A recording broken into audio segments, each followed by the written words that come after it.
ಓಂ ಶ್ರೀ ಅಂಜನಾದೇವಿಯೈ ನಮಃ. ಧನಸ್ಸು ರಾಶಿ ಡಿಸೆಂಬರ್ ತಿಂಗಳ ಭವಿಷ್ಯ 2025. ನಿಂತಿದ್ದ ಕೆಲಸಕ್ಕೆ ದಿಢೀರ್ ಬದಲಾವಣೆ, ಹೊಸ ತಿರುವು. ಈ ವಿಡಿಯೋದ ಸಂಪೂರ್ಣವಾದಂತಹ ಮಾಹಿತಿ ತಿಳ್ಕೋಬೇಕಪ್ಪ ಅಂತ ಹೇಳಿದ್ರೆ ವಿಡಿಯೋಗೊಂದು ಲೈಕ್ ಅನ್ನು ಕೊಡಿ ಹಾಗೂ ಶೇರ್ ಅನ್ನು ಮಾಡಿ ಹಾಗೂ ನಮ್ಮ ಆಸ್ಟ್ರಾಲಜಿ ಕನ್ನಡ ಯೂಟ್ಯೂಬ್ ಚಾನೆಲ್ ಅನ್ನು ಸಬ್ಸ್ಕ್ರೈಬ್ ಮಾಡಿ. ಈ ಒಂದು ತಿಂಗಳಿನಲ್ಲಿ ಸಾಕ್ಷಾತ್ ಸುಬ್ರಹ್ಮಣ್ಯನ ಆರಾಧನೆಯನ್ನು ಮಾಡಿದ್ರೆ ನಿಮ್ಮ ಎಲ್ಲ ಕಷ್ಟ ಕಾರ್ಪಣ್ಯಗಳು ಕೂಡ ನಿವಾರಣೆ ಆಗುತ್ತೆ. ಸುಬ್ರಹ್ಮಣ್ಯ ಎಂದು ಕಮೆಂಟ್ ಮಾಡಿ. ಈ ಒಂದು ತಿಂಗಳಿನಲ್ಲಿ ನಿಮ್ಮ ಗುಣಲಕ್ಷಣ ಹೇಗಿದೆ ಅನ್ನೋದನ್ನ ನೋಡೋಣ ಬನ್ನಿ. ನೋಡಿ, ಕೆಲವು ವೇಳೆ ಸಿಡುಕುತನವಿರುತ್ತದೆ.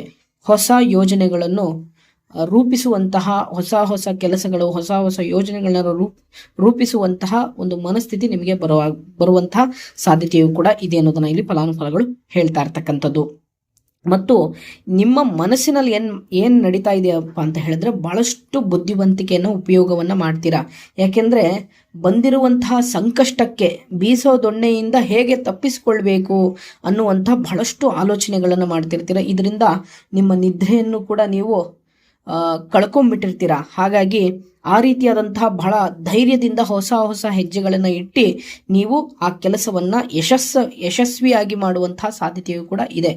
ನಿಮ್ಮ ಗುರುಗಳ ಅಂದ್ರೆ ನಿಮಗೆ ಯಾರ ಕೆಲಸವನ್ನು ಕಲ್ಸ್ಕೊಟ್ಟಿರ್ತಾರೆ ನೋಡಿ, ಯಾರಿಗೆ ನಿಮ್ಮ ಒಂದು ಒಳ್ಳೆ ವಿದ್ಯಾಭ್ಯಾಸವನ್ನು ಕಲ್ಸ್ಕೊಟ್ಟಿರ್ತಾರೆ ನೋಡಿ, ಅಂತಹ ಗುರುಗಳ ಆಶೀರ್ವಾದ ನಿಮಗೆ ಬಹಳಷ್ಟು ಚೆನ್ನಾಗಿದೆ. ಅಥವಾ ನಿಮ್ಮ ತಂದೆ ತಾಯಿಯ ಆಶೀರ್ವಾದ ಈ ತಿಂಗಳಿನಲ್ಲಿ ನಿಮಗೆ ಬಹಳಷ್ಟು ಚೆನ್ನಾಗಿರುತ್ತೆ ಅನ್ನೋದನ್ನ ಇಲ್ಲಿ ಫಲಾನುಫಲಗಳು ಹೇಳ್ತಾ ಇರ್ತಕ್ಕಂಥದ್ದು.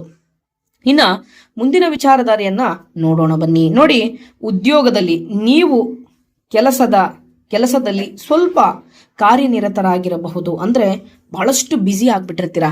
ಯಾಕೆಂದ್ರೆ ನಿಮ್ಮನ್ನ ನೀವೇ ಮರ್ತೋಗುವಂತಹ ಒಂದು ಸಂದರ್ಭಗಳು ಕೂಡ ಬರುವಂತಹ ಸಾಧ್ಯತೆಯೂ ಕೂಡ ಇದೆ. ಯಾಕೆಂದ್ರೆ ನಿರಂತರವಾದಂತಹ ಕೆಲಸಗಳು ಇದ್ದೇ ಇರುತ್ತೆ ನಿಮಗೆ. ಯಾಕೆಂದ್ರೆ ಯಾವುದೇ ರೀತಿಯಾದಂತಹ ಬಿಡುವಿಲ್ಲ. ಯಾಕೆಂದ್ರೆ ನಿಮ್ಮ ಕೆಲಸ ಒಂದು 8 ಅವರ್ಸ್ ಇದ್ರೆ ಒಂದು 12 ಅವರ್ ಆಗುವಂತಹ ಸಾಧ್ಯತೆಯೂ ಕೂಡ ಇದೆ. ಓಕೆನಾ? ಇದರಿಂದ ನಿಮ್ಮ ಆದಾಯ ಕೂಡ ಹೆಚ್ಚಾಗುವಂತಹ ಸಾಧ್ಯತೆಯೂ ಕೂಡ ಇದೆ. ಯಾಕೆಂದ್ರೆ ಅಧಿಕವಾದಂತಹ ಒತ್ತಡ, ಅಧಿಕವಾದಂತಹ ಕೆಲಸವು ಕೂಡ ಹೆಚ್ಚಾಗುವಂತಹ ಸಾಧ್ಯತೆಯೂ ಕೂಡ ಇದೆ ಅನ್ನೋದನ್ನ ಇಲ್ಲಿ ಫಲಾನುಫಲಗಳು ಹೇಳ್ತಾ ಇರ್ತಕ್ಕಂಥದ್ದು. ಮತ್ತು ಇನ್ನೊಂದೇನಪ್ಪಾ ಅಂತ ಹೇಳಿದ್ರೆ, ನೀವು ಎಲ್ಲರನ್ನು ಕೂಡ ಬಹಳಷ್ಟು ನಿಮ್ಮ ಜೊತೆಲಿರ್ತಕ್ಕಂತಹ ಕೆಲಸ ಮಾಡೋರನ್ನ ಎಲ್ಲರನ್ನೂ ಕೂಡ ಬಹಳಷ್ಟು ನಂಬಿಕೆಯನ್ನ ಇಟ್ಕೊಂಡಿರ್ತೀರ. ಆದರೆ ತಿಂಗಳ ಅಂತ್ಯದಲ್ಲಿ ನಿಮ್ಮ ನಂಬಿಕೆಗೆ ಏನೋ ಒಂದು ರೀತಿಯಲ್ಲಿ ಕಹಿಯಾದಂತಹ ಮಾತುಗಳು ಬರುವಂತಹ ಸಾಧ್ಯತೆಯೂ ಕೂಡ ಇದೆ.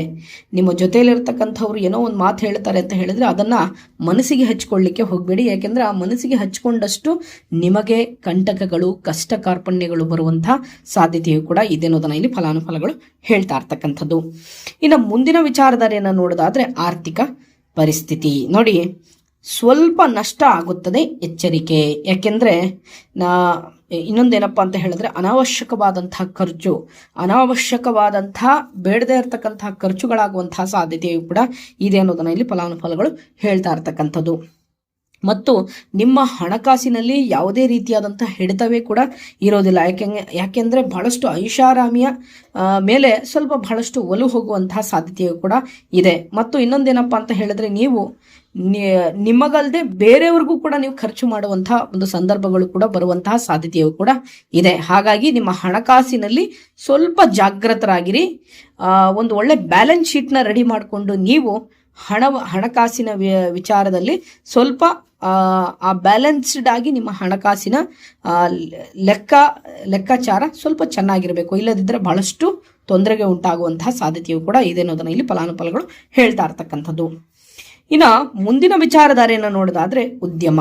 ನೋಡಿ, ನಿಂತಿದ್ದ ಕೆಲಸಕ್ಕೆ ದಿಢೀರ್ ಬದಲಾವಣೆ, ಹೊಸ ತಿರುವು. ನೀವೇನಾದ್ರೂ ಒಂದು ಕನ್ಸ್ಟ್ರಕ್ಷನ್ ಅಂಡ್ ಬಿಸ್ನೆಸ್ ಮಾಡ್ತಾ ಇದ್ರೆ, ಸರ್ಕಾರಕ್ಕೆ ಸಂಬಂಧಪಟ್ಟಂತಹ ಕೆಲವು ಬಿಸ್ನೆಸ್ಗಳನ್ನ ಮಾಡ್ತಾ ಇದ್ರೆ, ಅದು ಏನೋ ಒಂದು ಅಚಾನಕವಾಗಿ 1, 2 ರಿಂದ 3 ವರ್ಷ ನಿಂತು ಹೋಗ್ಬಿಟ್ಟಿರುತ್ತೆ. ಅದು ಒಂದೇ ಸಮಯಕ್ಕೆ ಅದು ಹೊಸ ತಿರುವು ಕೂಡ ಆಗುವಂತಹ ಸಾಧ್ಯತೆಯೂ ಕೂಡ ಇದೆ ಅನ್ನೋದನ್ನ ಇಲ್ಲಿ ಫಲಾನುಫಲಗಳು ಹೇಳ್ತಾ ಇರ್ತಕ್ಕಂಥದ್ದು. ಅಂದ್ರೆ ನೀವು ಅಂದ್ಕೊಂಡೇ ಇರೋದಿಲ್ಲ, ನಾನು ಎಲ್ಲ ಕಳ್ಕೊಂಡ್ಬಿಟ್ಟಿದ್ದೀನಿ, ಎಲ್ಲ ನನ್ನ ಜೀವನ ಇಲ್ಲಿಗೆ ಎಂಡ್ ಆಗುತ್ತೆ ಅಂತ ನೀವು ಅಂದ್ಕೊಂಡ್ಬಿಟ್ಟಿರ್ತೀರ. ಆದ್ರೆ ನೀವು ನಂಬಿರ್ತಕ್ಕಂತಹ ಒಂದು ದೈವ, ನೀವು ನಂಬಿರ್ತಕ್ಕಂತಹ ಒಂದು ದೈವ ನಿಮ್ಮನ್ನು ಎಲ್ಲೋ ಒಂದು ಕಡೆ ಕಾಪಾಡ್ತಾ ಇರುತ್ತೆ. ಯಾಕೆಂದ್ರೆ ಬಹಳಷ್ಟು ದಿನಗಳಿಂದ ಆ ಹಣ ಅನ್ನೋದು ಅಲ್ಲೇ ಸಿಕ್ಕಾಕೊಂಡ್ಬಿಟ್ಟಿರುತ್ತೆ. ನೀವು ಯಾವುದೋ ಒಂದು ವ್ಯಾಪಾರಕ್ಕೆ ಹಾಕ್ಬಿಟ್ಟಿರ್ತೀರಾ, ಆ ಹಣ ಅಲ್ಲೇ ಸಿಕ್ಕಾಕೊಂಡ್ಬಿಟ್ಟಿರುತ್ತೆ. ಆ ಹಣ ನಿಮಗೆ ಬರುವಂತಹ ಸಾಧ್ಯತೆಯೂ ಕೂಡ ಇದೆ ಅನ್ನೋದನ್ನ ಇಲ್ಲಿ ಫಲಾನುಫಲಗಳು ಹೇಳ್ತಾ ಇರ್ತಕ್ಕಂಥದ್ದು. ಮತ್ತು ಇನ್ನೊಂದೇನಪ್ಪ ಅಂತ ಹೇಳಿದ್ರೆ ನಿಮಗೆ ಅಧಿಕವಾದಂಥ ಲಾಭವಿದೆ. ಉದ್ಯಮಿಗಳಿಗೆ ನಾನು ನೋಡಿರೋ ಪ್ರಕಾರ ಅಧಿಕವಾದಂಥ ಲಾಭವಿದೆ. ಆದಷ್ಟು ಸ್ವಲ್ಪ ದುಡುಕಕ್ಕೆ ಹೋಗಬೇಡಿ, ಓಕೆನಾ.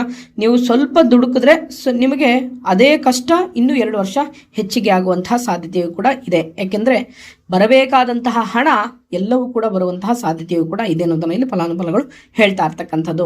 ವಿಶೇಷವಾಗಿ ಕಬ್ಬಿಣದ ವ್ಯಾಪಾರಸ್ಥರಿಗೆ ವಿಶೇಷವಾದಂಥ ಲಾಭ ಮತ್ತು ಈ ಒಂದು ಚಿನ್ನ ಬೆಳ್ಳಿಯ ವರ್ತಕರಿಗೂ ಸಾಕಷ್ಟು ರೀತಿಯಾದಂಥ ಅಧಿಕವಾದಂಥ ಲಾಭವಿದೆ ಅನ್ನೋದನ್ನು ಇಲ್ಲಿ ಫಲಾನುಫಲಗಳು ಹೇಳ್ತಾ ಇರ್ತಕ್ಕಂಥದ್ದು. ಮತ್ತು ರೈತ ಬಾಂಧವರಿಗೆ ಕೆಲವೊಂದು ದಿನಸಿಗಳನ್ನು ಮಾಡ್ತಾ ಇರ್ತೀರಾ ಅಥವಾ ಒಂದು ಮಂಡಿಗಳನ್ನು ನಡೆಸ್ತಾ ಇರ್ತೀರಾ. ಅದರಿಂದ 2-3 ವರ್ಷದಿಂದ ಯಾವುದೇ ರೀತಿಯಾದಂತಹ ಒಂದು ಬಿಸ್ನೆಸ್ ಅನ್ನೋದು ಬರೋದಿಲ್ಲ. ದಿಢೀರ್ ಯಾವುದೋ ಒಂದು ವಸ್ತುವನ್ನ ಇಟ್ಕೊಂಡ್ಬಿಟ್ಟಿರ್ತೀರ, ದಿಢೀರ್ ಒಂದು ಒಳ್ಳೆ ಬೆಲೆ ಬರುವಂತಹ ಸಾಧ್ಯತೆಯೂ ಕೂಡ ಇದೆ ಅನ್ನೋದನ್ನ ಇಲ್ಲಿ ಫಲಾನುಫಲಗಳು ಹೇಳ್ತಾ ಇರ್ತಕ್ಕಂಥದ್ದು. ಇನ್ನ ಮುಂದಿನ ವಿಚಾರಧಾರೆಯನ್ನ ನೋಡೋಣ ಬನ್ನಿ. ನೋಡಿ, ಮುಂದಿನ ವಿಚಾರಧಾರೆಯನ್ನು ನೋಡೋದಾದ್ರೆ ಕುಟುಂಬ. ನೋಡಿ, ನಿಮ್ಮ ಕುಟುಂಬಕ್ಕೋಸ್ಕರ ಸ್ವಲ್ಪ ಐಷಾರಾಮಿ ವಸ್ತುಗಳನ್ನು ಕೊಳ್ಳುವಿರಿ. ಯಾಕೆಂದ್ರೆ ಇದರಿಂದ ನಿಮ್ಮ ಅತಿಯಾದಂತಹ ಕೋಪ ತಾಪವೂ ಕೂಡ ಹೆಚ್ಚಾಗುವಂತಹ ಸಾಧ್ಯತೆಯೂ ಕೂಡ ಇದೆ. ನೀವೇನೋ ಒಂದು 10,000 ಒಂದು ವಸ್ತುವನ್ನ ತೆಗೆದುಕೊಳ್ಳಿಕ್ಕೆ ಹೋಗಿರ್ತೀರ, ಅದು ಆಟೋಮೆಟಿಕ್ಲಿ 80,000ರಿಂದ 1,00,000ವರೆಗೂ ಏರುವಂತಹ ಸಾಧ್ಯತೆಯೂ ಕೂಡ ಇದೆ ಅನ್ನೋದನ್ನ ಇಲ್ಲಿ ಫಲಾನುಫಲಗಳು ಹೇಳ್ತಾ ಇರ್ತಕ್ಕಂಥದ್ದು. ಅಂದ್ರೆ ಅದು ನಿಮ್ಮ ಕುಟುಂಬಕ್ಕೋಸ್ಕರ ನೀವು ಖರ್ಚು ಮಾಡುವಂತಹ ಒಂದು ಇನ್ವೆಸ್ಟ್ಮೆಂಟು ಆಗಬಹುದು ಅಥವಾ ದುಂದು ವೆಚ್ಚನೂ ಆಗಬಹುದು. ಹಾಗಾಗಿ ನೀವೇನೇ ಒಂದು ತೆಗೆದುಕೊಳ್ಳಬೇಕಾದ್ರೂ ಕೂಡ ನಿಮ್ಮ ಪತ್ನಿ ನಿಮ್ಮ ಮಕ್ಕಳೊಟ್ಟಿಗೆ ಚರ್ಚೆಯನ್ನು ಮಾಡಿ ನಂತರ ಆ ವಸ್ತುವನ್ನು ತೆಗೆದುಕೊಳ್ಳಿಕ್ಕೆ, ಆ ವಸ್ತುವನ್ನು ಖರೀದಿ ಮಾಡಲಿಕ್ಕೆ ನೀವು ಯೋಜನೆಯನ್ನು ರೂಪಿಸಿಕೊಳ್ಳಿ ಅನ್ನೋದನ್ನು ಇಲ್ಲಿ ಫಲಾನುಫಲಗಳು ಹೇಳ್ತಾ ಇರ್ತಕ್ಕಂಥದ್ದು. ಇನ್ನು ನಿಮ್ಮ ವೈವಾಹಿಕ ಜೀವನದಲ್ಲಿ ನೋಡಿದಾಗ ಬಹಳಷ್ಟು ರೀತಿಯಾದಂತಹ ಲಾಭಕರವಿದೆ. ಯಾವುದೇ ರೀತಿಯಾದಂತಹ ತೊಂದರೆ ಇಲ್ಲ. ಆದಷ್ಟು ನಿಮ್ಮ ಕೋಪವನ್ನು ಆದಷ್ಟು ಕಡಿಮೆ ಮಾಡಿಕೊಳ್ಳಿ. ಸ್ವಲ್ಪ ಆದಷ್ಟು ಶಾಂತವಾಗಿರಲಿಕ್ಕೆ ಪ್ರಯತ್ನವನ್ನು ಮಾಡಿ ನಿಮ್ಮ ಮನೆಯಲ್ಲಿ. ಯಾಕೆಂದರೆ ನಿಮ್ಮ ಒಂದು ಮನೆಯಲ್ಲಿ ನೀವು ಜಗಳ ಆಡೋದ್ರಿಂದ ನಿಮ್ಮ ಮಕ್ಕಳ ಭವಿಷ್ಯಕ್ಕೆ ಅದು ಸ್ವಲ್ಪ ಮುಳ್ಳಾಗುವಂತಹ ಸಾಧ್ಯತೆಯೂ ಕೂಡ ಇದೆ ಅನ್ನೋದನ್ನ ಇಲ್ಲಿ ಫಲಾನುಫಲಗಳು ಹೇಳ್ತಾ ಇರ್ತಕ್ಕಂಥದ್ದು. ಆದಷ್ಟು ಸ್ವಲ್ಪ ಜಾಗೃತರಾಗಿರಿ. ಯಾಕೆಂದರೆ ನಿಮ್ಮ ಧನವನ್ನು ನೀವು ಬಿಟ್ಕೊಡ್ಲಿಕ್ಕೆ ಹೋಗಬೇಡಿ. ಇನ್ನು ಮುಂದಿನ ವಿಚಾರಧಾರೆಯನ್ನು ನೋಡೋಣ ಬನ್ನಿ. ನೋಡಿ, ನಿಮ್ಮ ಪ್ರೇಮ ಜೀವನ ಸುಖವಾಗಿ ಇರುವುದು, ಯಾವುದೇ ತೊಂದರೆ ಇಲ್ಲ.